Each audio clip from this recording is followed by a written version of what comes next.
Hello everyone, it's Royman, and welcome to the recap of the DDL.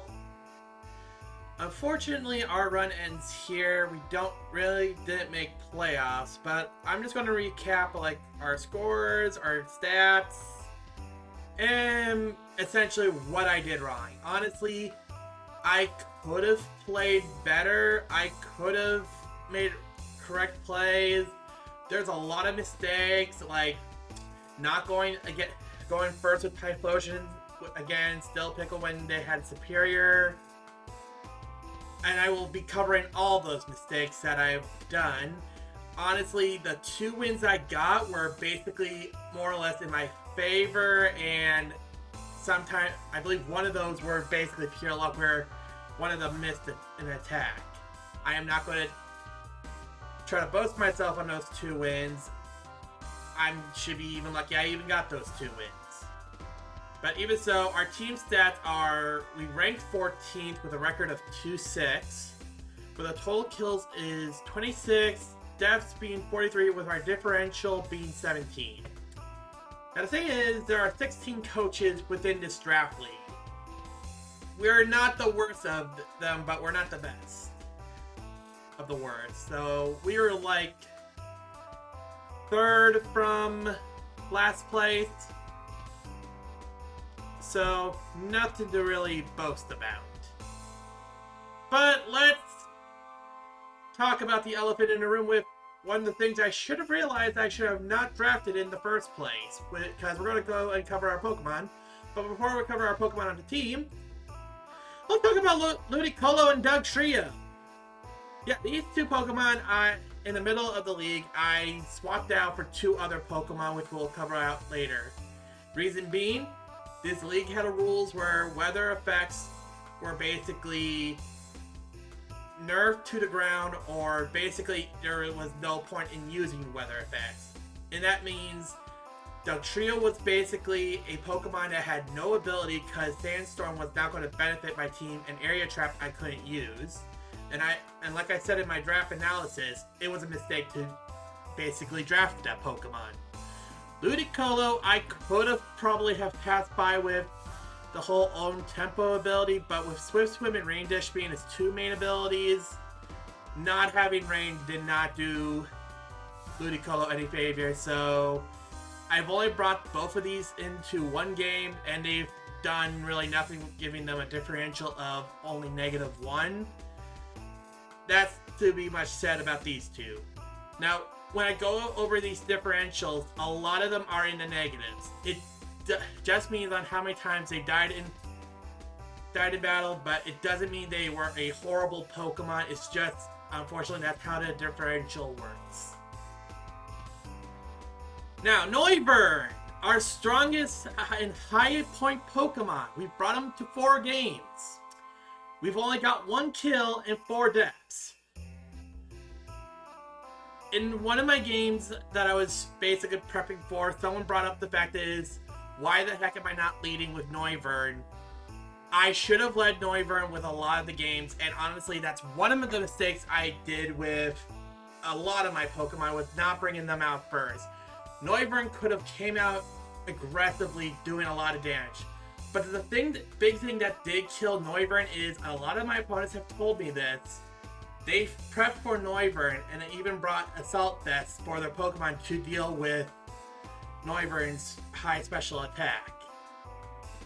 That being said, let's get to our next Pokemon, which is a little more favorable of what I like.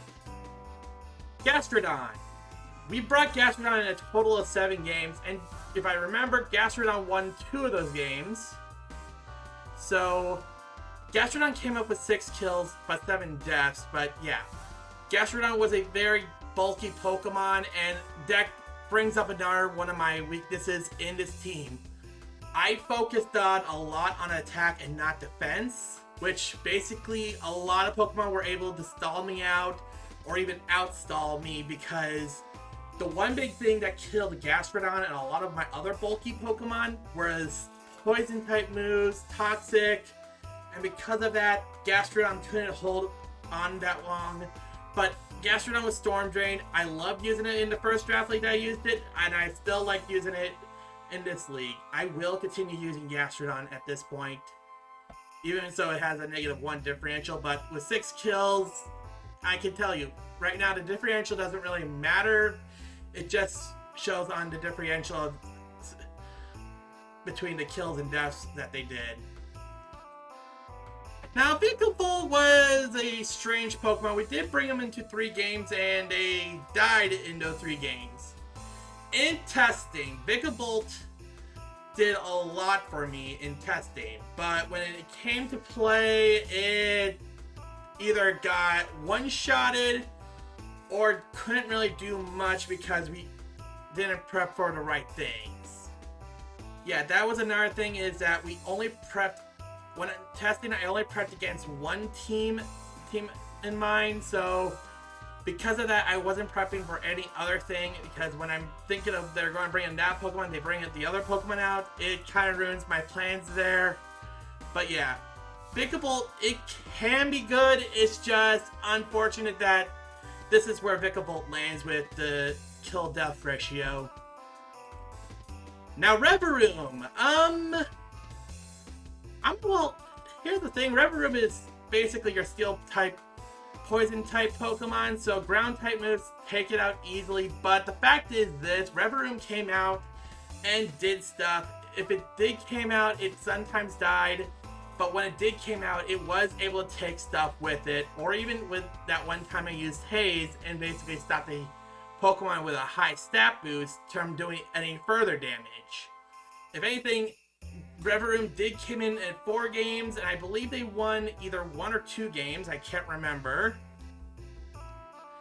But the fact is, Reverum actually came in the second game and swept the team, so it can sweep, it can help me stop Pokemon from setting up. It did its job, but it was more or less, I had to make sure I was not bringing it out on something it'll get one shot at. So it will be a Pokemon I will constantly use, it's just I gotta be more careful with it. Now, Torterra! Okay, so this is one of the Pokemons I switched out, and honestly, it was a good idea to do that.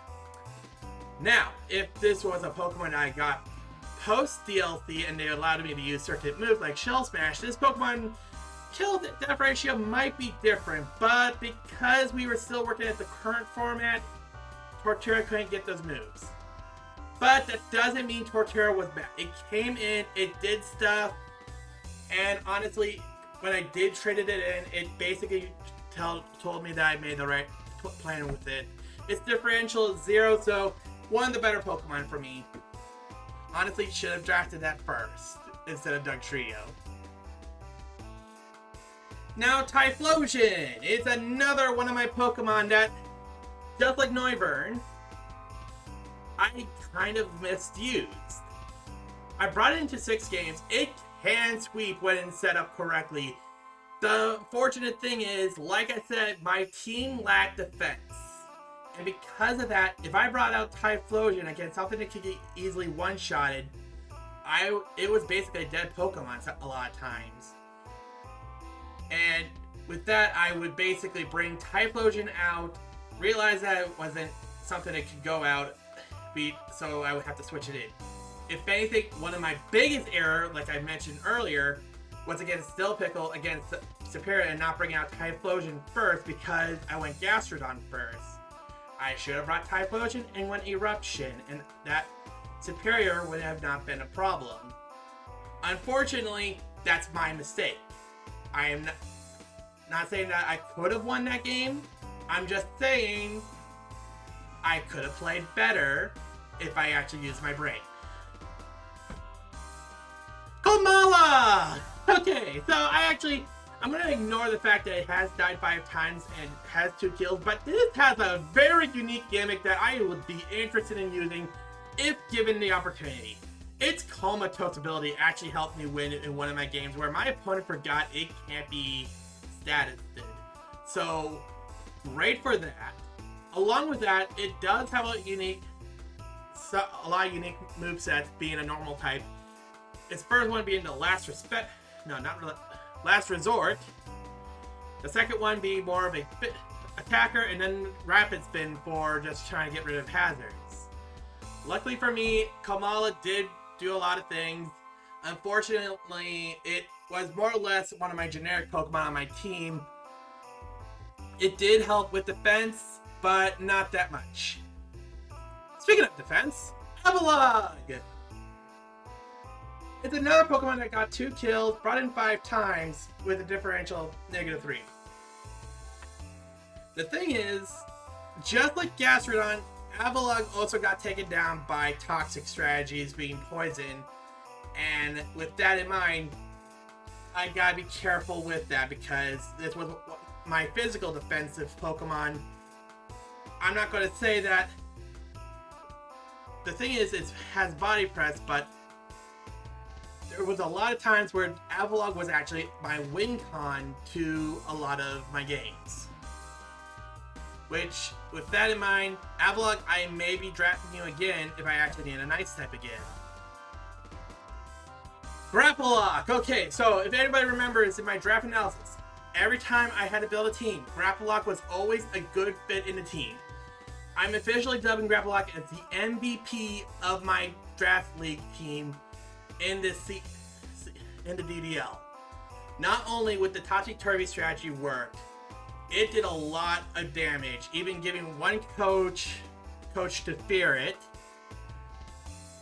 It does have a differential of 1, but the 7 kills makes up for it.